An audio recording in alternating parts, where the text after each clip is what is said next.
മുന്തിരി വിത്തുകൾ മുളപ്പിക്കാനുള്ള ശ്രമത്തിൻ്റെ ഭാഗമായിട്ട് ടിഷ്യൂ പേപ്പറിൽ നനച്ചിട്ട് ഫ്രിഡ്ജിൽ വെച്ച കാര്യം പറഞ്ഞിരുന്നല്ലോ.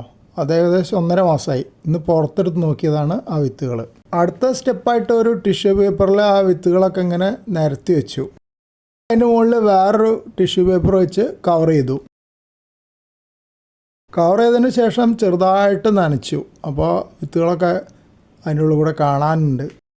പിന്നെ ആ ടിഷ്യൂ പേപ്പറിൻ്റെ വിത്തുകളില്ലാത്ത ഭാഗം മടക്കിയിട്ട് വിത്തുകളുടെ മുകളിലേക്ക് ആക്കി വെച്ചു. അപ്പോൾ കുറച്ച് കട്ടിയിൽ ടിഷ്യൂ പേപ്പർ ഉണ്ട്.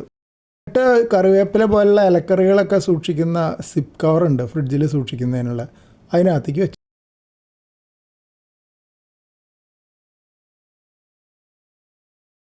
പിന്നെ അത് കൊണ്ടുപോയിട്ട് ഒരു ജനലക്കിൽ സ്വല്പം സൂര്യപ്രകാശം കിട്ടുന്ന ജനലിൻ്റെ സൈഡിൽ വെച്ചു.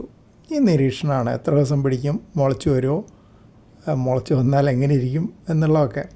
അപ്പോൾ മുളച്ച് വരികയാണെങ്കിൽ പിന്നീട് ചെറിയ സീഡ് ട്രേയിലേക്ക് മാറ്റണമെന്നൊക്കെ ഉണ്ട്.